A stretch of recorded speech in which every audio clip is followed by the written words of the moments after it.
Beaten on the battlefield, but not in the air.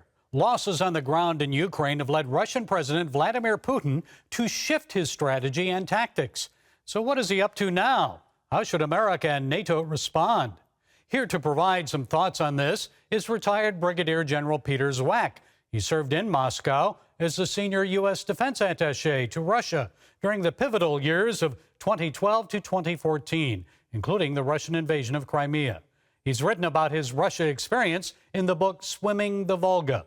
General Zwack, it's a pleasure, sir. Russia's Defense Minister Sergei Shoigu said this week that liberating Donbass in the east of Ukraine was now the main goal of Moscow's military operation. So Russia's still shelling Kyiv. So what is Putin up to at this point? The Russians, I think that there is a hubris, there is disdain for Ukraine that came out, and Putin had been talking it for a while. The country doesn't deserve to exist. It's really it's always been an appendage of Russia, whether the empire and the Soviet Union.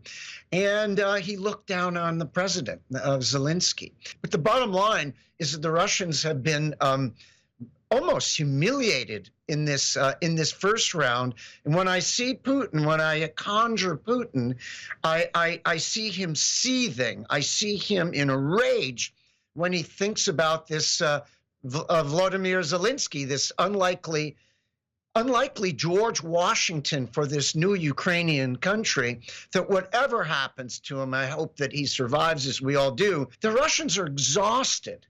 Actually, they've been in a war they didn't imagine, and a fight that they never imagined against a motivated enemy, an angry enemy, meaning the Ukrainians. And the Russians, they really aren't. They're now fighting for their survival in a totally different way. So I think they've had to pull back, reorganize, reconstitute, get their soldiers into the game, get their reinforcements down, and reorient, as you mentioned, while keeping pressure in the Kyiv area, reorient towards the Donbass, eastern Ukraine. It was just too big a mission for them, especially against a revved up Ukrainian thing. So they need to refit, they need to reorganize. I think in the persona of Vladimir Putin, he can't allow himself to be defeated. Well, President Biden has called for regime change. How likely is that to happen? What's the effect of that verbal blunder, or should I say U.S. policy shift? I think that, first of all, that it was a statement of passion and not a statement of policy. And I'll bet, and those of us that have been in the diplomatic, we winced a little bit. But, he said what was on everybody's mind. I'll bet you 90% of your viewers and listeners would feel the same way. However, it's dangerous for all the reasons that you're suggesting, because they do, along with us, have the most consequential nuclear arsenal in the world, and what I call civilization-ending nuclear arsenal. And we have all been we've been hard with the sanctions and all, but been very, very careful not to put the regime into a tipping point where the regime thinks it's because of us and NATO and the West, rather than it's coming from inside. But General, doesn't that allow for a bit of timidity there? I mean, we always had this concept of mutually assured destruction. Yeah. You use nukes, we're using them back against you. So instead of saying that, we're just saying, oh no, they've got nukes, what'll we do? Well, and you're right. And there is a side, there is a side, aggression via nuclear coercion or extortion.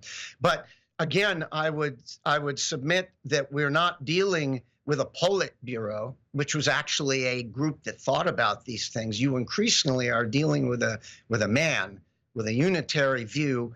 And like several of the dictators going into the Second World War, their nation's policy and what they did was all based on the inner psyche and belief system.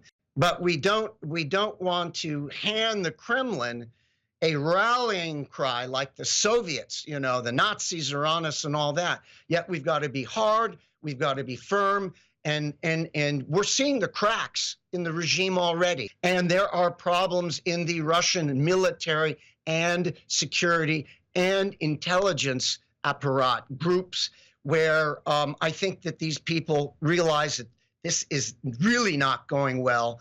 And do we go down with this Titanic if it indeed starts to go down? But in the near term, they're regrouping. As long as Putin is there, they will never be satisfied with a stalemate in Ukraine. We have to be so careful about getting into combat, because in the end, in the worst case, do we push Putin, as unlikely it is, into a Führer bunker mentality, where at this point, the hell with all of them, and we've got nukes.